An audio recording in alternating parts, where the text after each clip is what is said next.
Hey, what's going on, everybody? It's Dr. Chris Featherstone here for yet another episode of UnSKripted. We're gonna have, we're gonna have some fun tonight, as we do every single week. But look, man, I'm like particularly excited about this one here.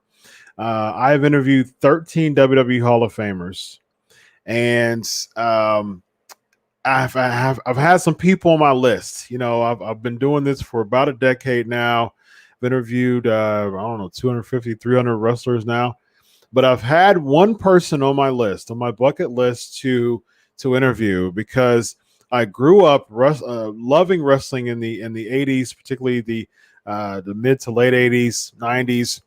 And there's many people, Kane, The Undertaker, Steve Austin, Chris Jericho, DX, all of them have one person in common. And that person in common is someone who, well, actually, we've been talking backstage for the past 20 minutes, and I told him personally that I believe without a doubt that he should be in the WWE Hall of Fame, because he is truly one of the greatest, if not the greatest, theme song composer, pro wrestling theme song composer in the history of the business. Ladies and gentlemen, he is Jim Johnston. How are you tonight, my man? Chris, thanks for having me on. It's great to be here. Awesome, man. I'm excited about this. We got a lot of people ready to rock, excited about you being on. Eric says this is awesome. They're really excited, man. You've got your guitar ready. I do. Ready, man. It's gonna be great. You were just playing Unstable by the Ultimate Warrior, man. What kind of, before we get into the questions, man, what kind of gave you the thought of, there's something about the Ultimate Warrior was one of the easiest ever, because he was so intense with the rope thing, and you know, he just shot out from backstage. There was nothing subtle about it. So he was just frenetic, you know, with the rope thing and so that's an obvious cue. You know, it's like this. You know, it's relentless, and that just translates to a guitar.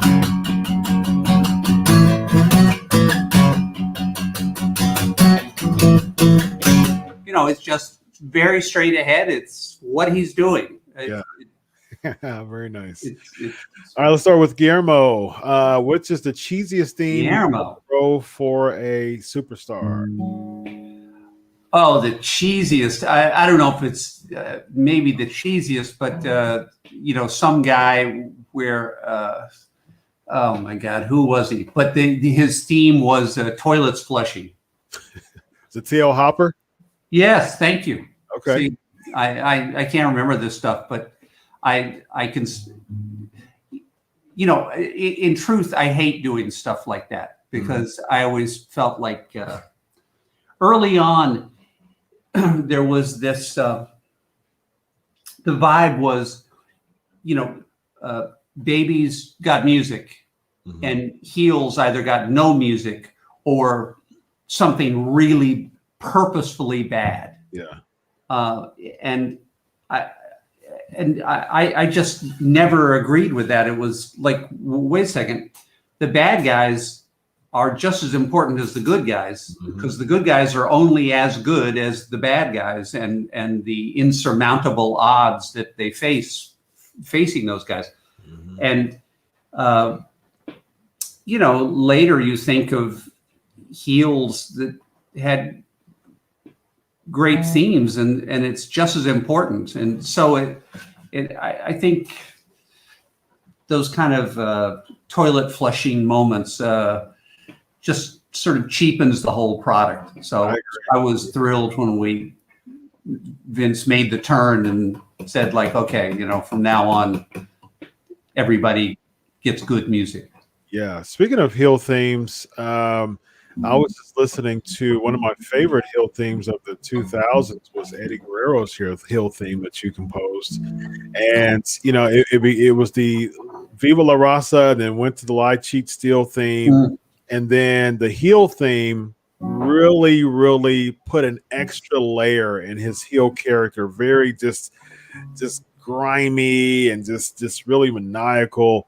And and interestingly, hindsight, that probably was really, I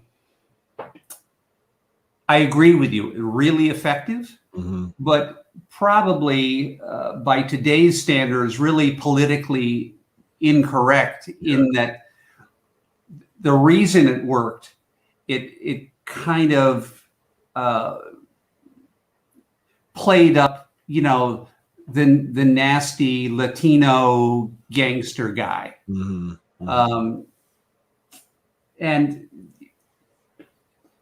But hey, it works, and at the same time, it's pro wrestling, and it's important to have a little fun with those things. And I guess in the big picture, pro wrestling is really about kind of character generalizations, and And he was a bad guy. He was supposed to get that type of deal. He was supposed to a pretty tragic character in the end. It was that's true. But he was apparently, I never got to know really any of the wrestlers, or very few. But apparently he was really well liked by the other guys. Yeah. And just really respected, and so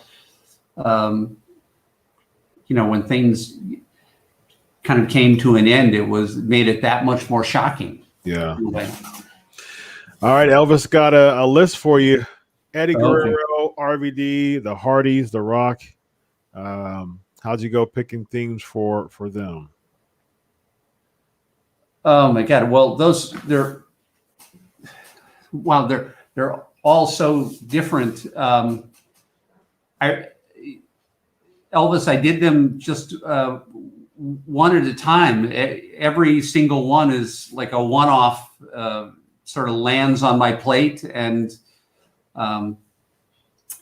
typically I would look for clues. The first clue was always, is he a big, gigantic kind of lumbering guy, or is he a smaller, wiry, moving fast thing? And that would always, the big guy would get, because you want it to feel like it's so big and heavy. It takes a lot of power just to get it moving. And the smaller, wiry guys, you're going to be because that's just their internal tempo. Yeah. And then I guess ethnic things to a degree enter into it, but I always tried to avoid, like if it was a black guy, let's do hip hop. It's like, no, how about let's distinctly not do hip hop if it's a black guy and do, an opera or something. Like that. But then again, sometimes, it was sort of obvious, like Rey Mysterio, it should be some sort of Latino flavored thing. I mean, that's a gigantic part of the biggest part of his character. And so to look the other way with that is just kind of absurd. Yeah. So I'm sorry I can't give you some overarching concept about that array of themes you've asked about there, but so let's Rock was sort of tough because Rock is nothing and he's everything. He's not black, he's not white, he's Samoan. He sort of broke all the rules. He's so incredibly well spoken and gifted in the ring, and it had to be something that I felt like it wasn't. I tried a bunch of different things and nothing sticks. A lot of times when you write something, suddenly something sticks. It's like, oh, okay, that feels like Rey Mysterio. With The Rock, I tried rock and roll. I tried some sort of general, not hip hop exactly, but some kind of urbanized beats. Mm-hmm. And it really felt like to go into those kind of things limited him because it was just a piece of the puzzle of that guy. Mm-hmm. It was like the Rock's most charismatic man I've ever met in my life. It's like some sort of weird science thing. So, and I just fortunately came up with a simple guitar groove, which I think I wrote like on an acoustic like this, and then built from that, like, okay, well, all right, what if we do that with like horns? And then what if it comes a little bit orchestral, but with a big rock beat, but it's such a simple groove.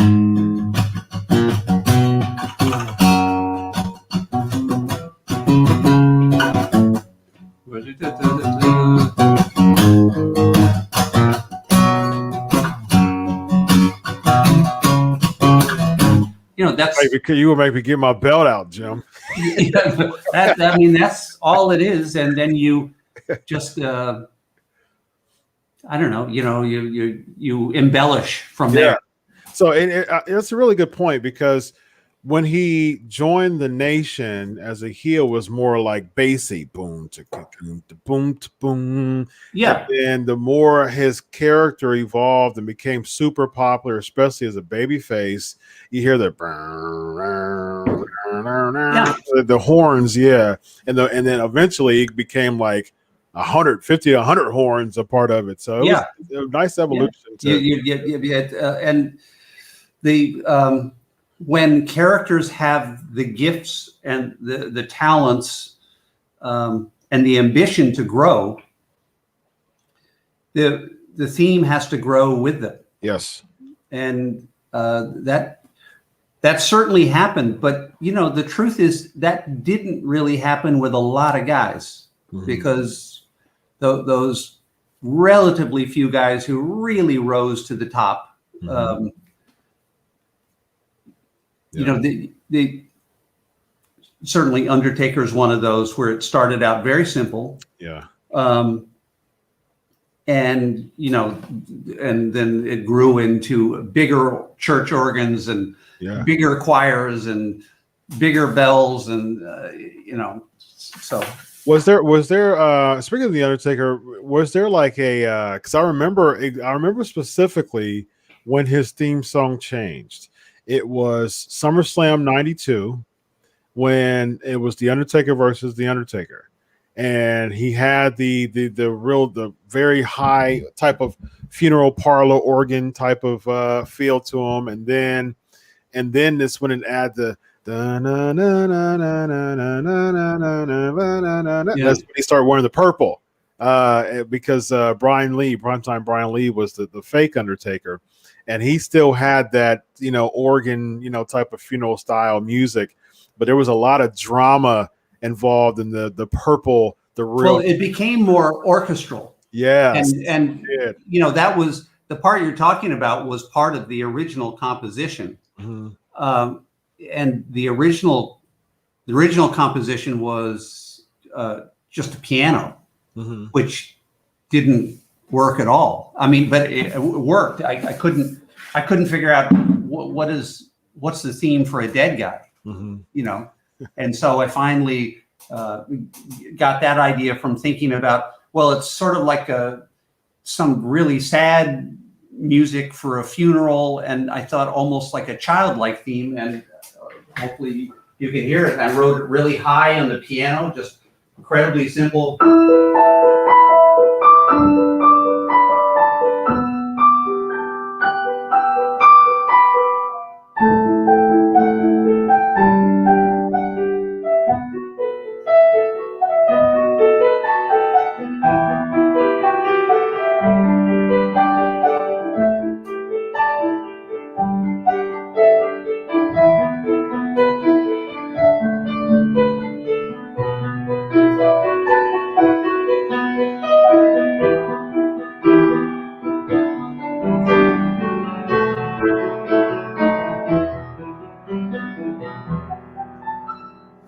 Very nice. And so from there, I had the composition, but then, okay, well, it can't be a piano, so it's got to be a church organ. And then maybe we add a choir. And then later I added guitars. And then later I added brass. And then later I added more guitars. And so it just kept growing. Undertaker is just, I think without question the most unbelievable career. Oh yeah. Of any wrestler anywhere ever. 100%.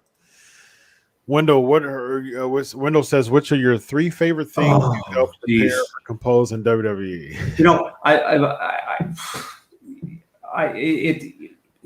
I'm sorry, I can never answer this question because I'm like everybody else. It's like, what do you want to listen to in your car today? It's different than it was last week. And so I have favorites that change with the wind direction. Interestingly, I have a real outside the box favorite that something I wrote that I just love. I love it like it was written by, someone favorite artist. I take no ownership of it. I just love to listen to it. And it was a guy who never made it. It was basically an opera thing for Aiden English. Oh, okay. And it's really too bad because it would have been, if he could have if he had if he had gotten the push that he needed, and if he had been able to sort of come into his character full bore, it was because it was so wonderfully arrogant. I'm Aiden English superstar, the greatest thing that you'll ever see. Wow. And I just always saw him. Wow, how powerful if you could get to a WrestleMania moment where he's standing over some guy who's down and they play that music, the greatest thing that you'll ever see. It's kills. Or even before that, have like going into the ring, having a live orchestra type of deal. Yeah, it was so entertaining. That guy, it's so unfortunate that he didn't sort of break through, because that was locked in for him, but we never got a chance to hear it. No, that part, the theme I wrote for that, actually it was the opera was part of something I'd already written. I write stuff all the time, and always did write stuff all the time that wasn't for WWE. Mm-hmm. And at one point, I was starting to write an opera. Mm-hmm. And just along the way, a lot of times those things I'd steal from myself and say like, oh, wait a second, I wrote an opera. Yep. We just grab that and put some appropriate lyrics to it. Yeah. What was it like working with Lemmy and Motorhead? Oh my God. Lemmy was really out there. You know, I mean, he was a legendary guy, and he'd been hanging around with the Beatles, and I mean, he just had stories that blow your mind. And he was sadly just a horrible alcoholic, and had all sorts of problems. But man, he was a talented guy, and he was, all the time I've spent with him, he was a complete gentleman, and could not have been kinder and more respectful. And the band, I mean, those guys truly were a band. Like when they were in the studio, they just start playing, and they know exactly what everybody else is going to do and what their sound is. And it's kind of like there are no surprises, all in a good way. And so that was an incredible treat and honor for me, just to be hanging with them and to have spent any time with someone like Lemmy, who was truly a legend in the rock world. Yeah. It's just a really interesting guy, not a man, not without his difficulties, but again, a complete and utter gentleman to me every step of the way. Awesome. Can't speak highly enough of him. CFOs, what do you think of them? Well, nice guys. I'm not wild about the themes they write, because they all sound the same. They all sound, there's a generic quality to them that you and I, Chris, were speaking about a little bit before the show. Mm-hmm. That they don't tell anything about the character or the story of the character. Mm-hmm. It's just, it's like big, loud, exciting music, but I completely confess it's personal opinion, but I absolutely think that entrance themes have to be completely about the story and the character. And if it's not, it's no longer a theme. It's just music that coincidentally plays when someone happens to be walking out to the ring. Right. But for people to become stars and really be emotionally embraced by the audience, which is crucial in pro wrestling, because that's you. If the audience doesn't care if you win or lose, then you're lost. I mean, you got nothing to sell, really. So when everyone is generic and you don't really know who's coming out, it kind of kills the whole illusion. Yeah, agreed, very much. Hey, my wife, my beautiful wife. That's cheating. We'll just keep her comment on air. That's what she's stopping by. Tiffany, I have never seen that name. What a great name. That's a beautiful name for a beautiful lady. Absolutely. Wow. Let's see. What's the influence for the Demolition theme? Is there a quiet riot rub there? Chad is asking. I didn't do the Demolition theme, so I don't know. That was Jimmy Hart, wasn't it? I think Rick Derringer and right. Somebody, a co-writer that he worked with, Chad, did that. And great theme. And Rick, great guitarist and good guy. really talented guy. And but no, I had absolutely nothing to do with that one. Jimmy Hart was a part of that. J.J. McGuire. It was Rick Rick Derringer, Jimmy Hart, and J.J. McGuire. Yep. Still one of my all-time favorites. I think it was way before its time. Let's see. Got time for a few more.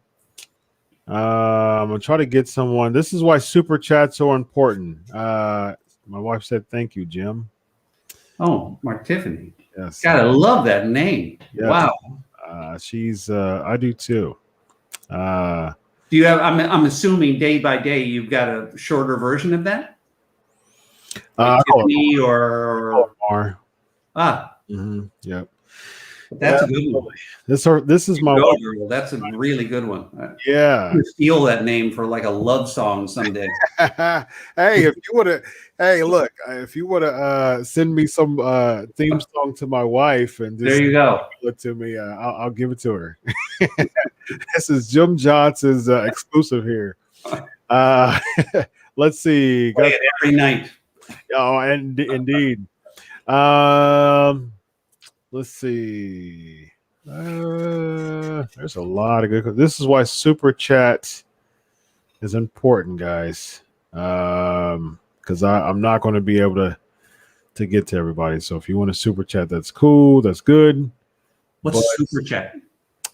Basically, you pay to have your comments stick out. Oh. DX theme. People are getting some requests. DX theme. DX theme. Wow. Okay. That's for the next few minutes. Funk theme. It sounds like a rock theme, but I realized kind of later on in my career that all the rock themes I write really have a funk element to them, and it's probably because I grew up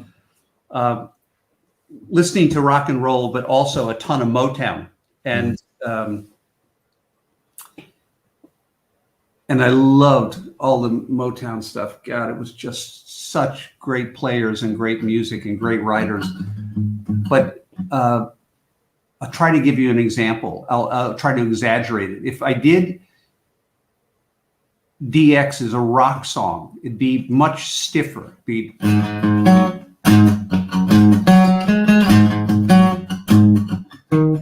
but when I play it, I can't help but kind of give it a swing and a shuffle and sort of a funk thing.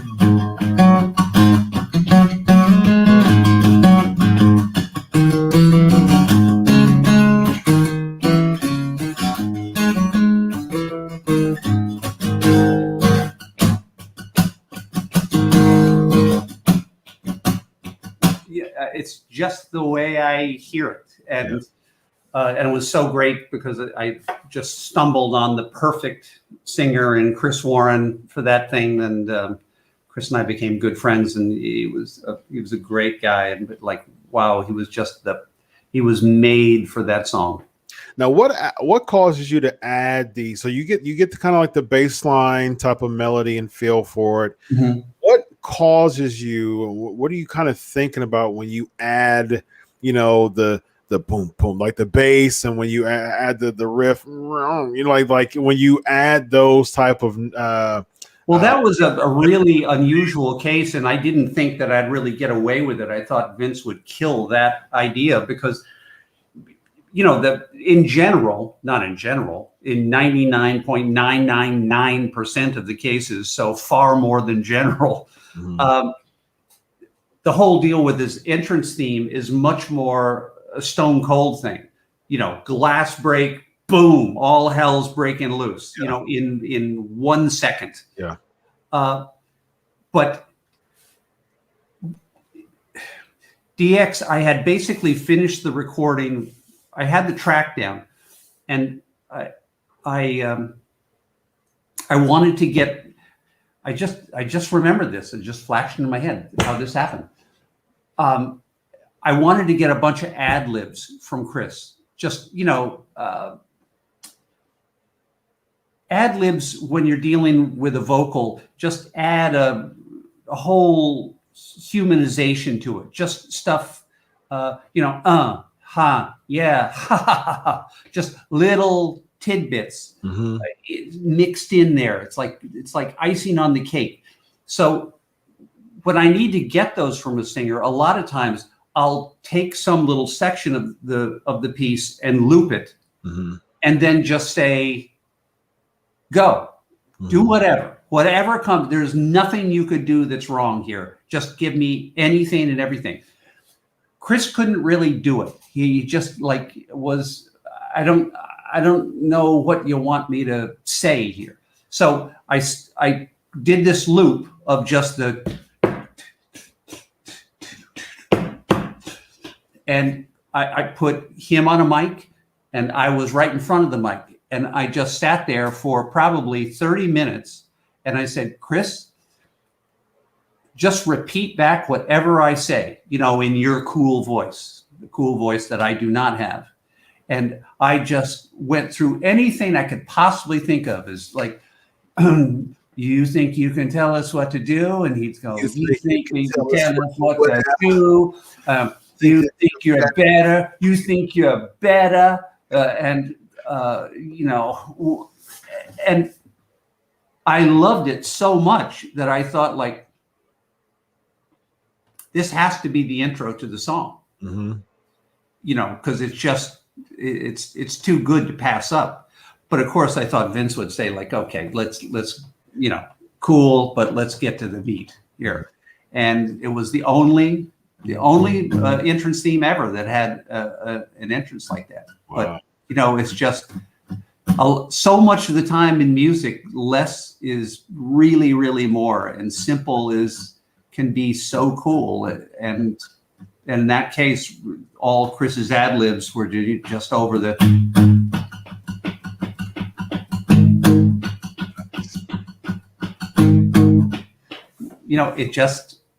It just worked. Thank God. I was gonna do Chris's. I was gonna do Chris's lyrics while you were doing that. Degenerate into something, fool. Yeah, I was doing that. Just got tired of doing what you told us to do. That's the breaks, boy. Yeah, that's the breaks, little man.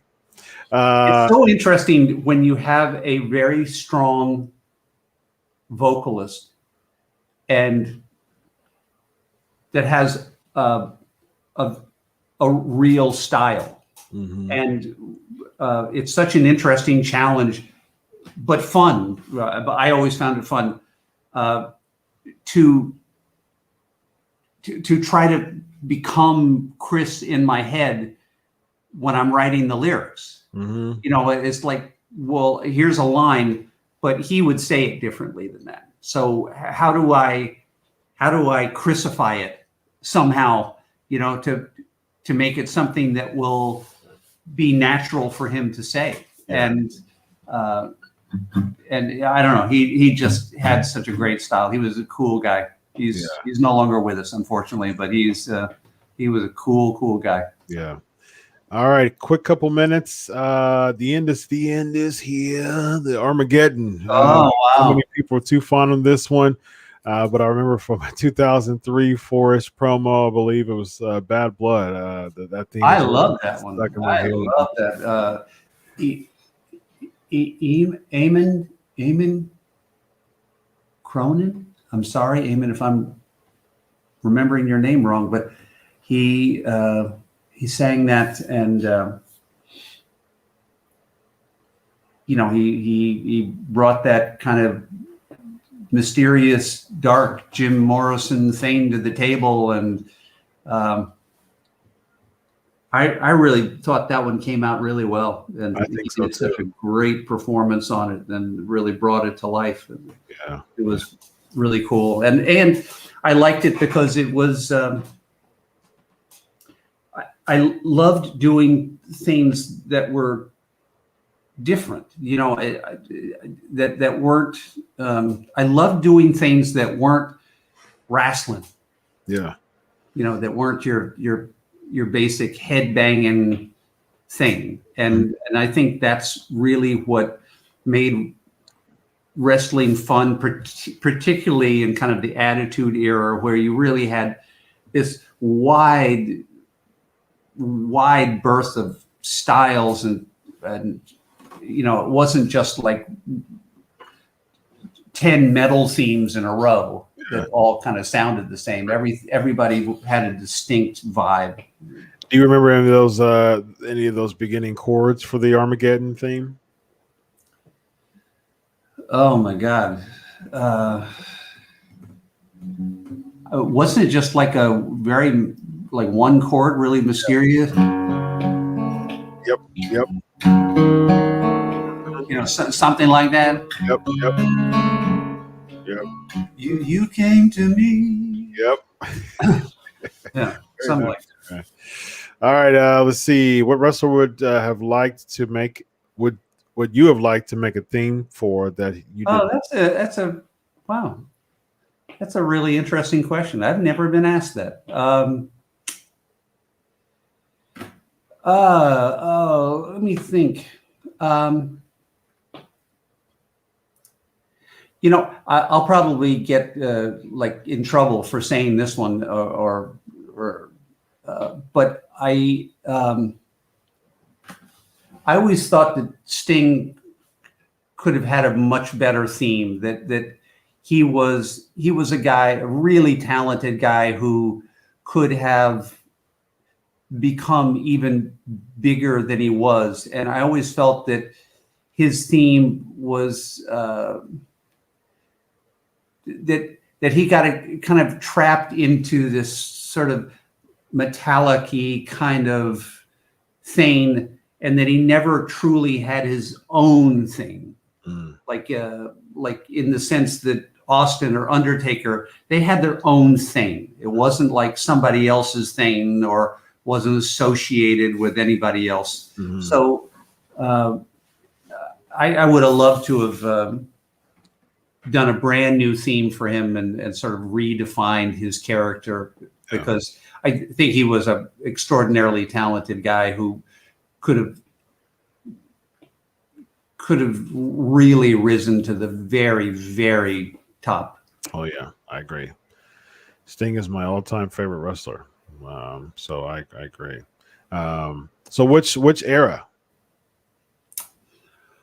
Oh, well, I think the most fun was certainly the Attitude Era, because there was so much happening, and you know, kind of everyone in the company was firing on all cylinders. And when that happens, it creates an energy that supports everything else. Is like, you know, the production's going well, so the wrestlers are doing well, characters are very popular, the shows are doing really well, ratings are great, all the guys are making money, everybody's happy, doing business is fun, so they give better performances, the audience likes it even more because they're getting better and better performances. So it becomes this circle game of just getting better and better and better, and there were quite a number of years there where it was really, wow, it was really fun, and everybody was, man, hitting on every cylinder. Great. All right, I'm gonna take us home with this question. Last one. My favorite WWE of all time theme of all time is Big Boss Man's corporate theme. Did you ever get a chance to meet him? If so, was he like? And I'm going to tag along with this question and say, speaking of a corporation, kind of take us home with just kind of explaining Vince McMahon's No Chance theme. I never did meet Big Boss Man, just to put a cap on that one. So Vince's theme, I consider still to this day Vince a friend, but like all friends, there were times when I was mad at him and he was mad at me. And right when I had to write that, I was mad at him because he was being his bully self. I've forgotten the exact circumstances, but and I was just I just was like, I was just angry, and I was I maybe more disappointed because I felt like, wow, you know, you're really fortunate, and you've been fabulously successful, and you really need to be that much of a bully. Is, you know, come on, can't you like loosen up a little bit? And it ended up just being, I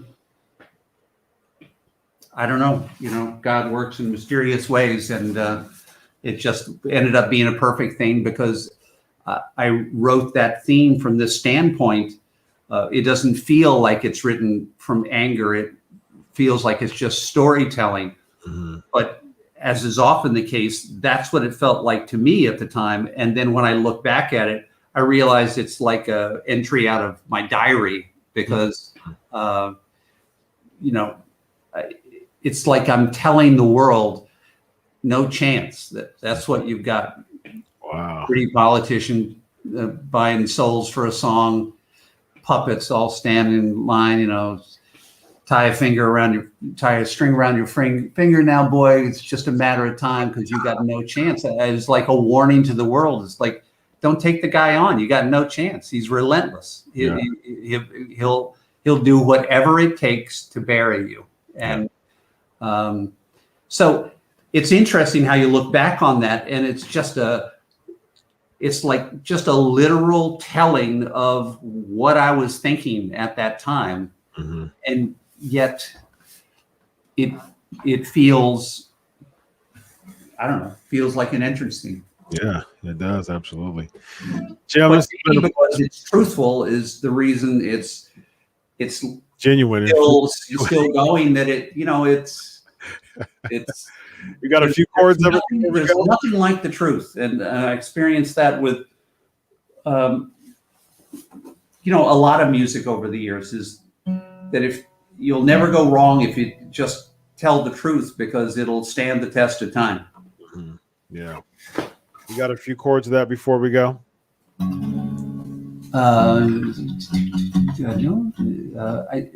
Well, that's a bad one because it's like one chord. I'm totally spacing on the song.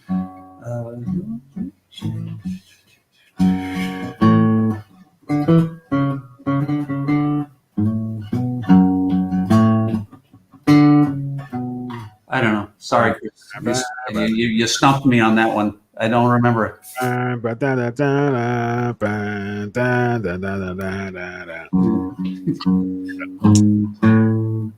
You wanted the rocks. I know, but hey, that shows you how, you know, no worries, man. There's much difference between these things. Yeah, you're probably so in the zone at that time. You're just like, let me get all this out, man. This is how I feel about Vince. Yeah, I don't want to remember this at this moment. So no, you know, but but that was, you know, it was great that happened. That it caught me at a time when I was angry with him because it produced a great theme and for him, and that has stood the test of time and still works for him. And the, you know, like most friendships, the anger doesn't last all that long, and you get back on track. Yep. Jim, this has been a pleasure, man. I you know, people saying round two, that people really enjoyed it, man. So, is there any way that you know, you can keep in contact with the fans? You know, they can follow you somewhere or somewhere, social media, or promote your. Well, I confess, I'm really bad with social media. I've got my website, but I will confess that I am, not confess, but report that I'm working on a project that I'm trying to release on my website, or I guess, you know, Spotify, whatever, that I'm going to just do a little EP of 5 new entrance themes for no one in particular. Nice. Because, you know, you do something for so long, you don't just stop doing it. Right. So, you know, when I'm just playing guitar, I go like, oh, that would be a good that would be a good theme, Yeah. or do something on piano, and like that would be a good theme for someone. Yeah. So I decided, I'm just going to go back through my files, find some of those ideas, and whip up like 5 entrance themes and just put them out there for hopefully everyone to enjoy. Very nice. Well, you're a legend, man. I appreciate you. Thank you, Chris, for having me on. You're a gentleman, and it's a pleasure to be with you. Thank you, man. And for all the people who called in with questions, I'm sorry we couldn't get to more of them, but I do appreciate your loyalty, and hopefully I can get you some new music soon. Nice. Thanks a lot, Jim. Have a good night, my man. Okay. All right, you guys take care. You too. Bye.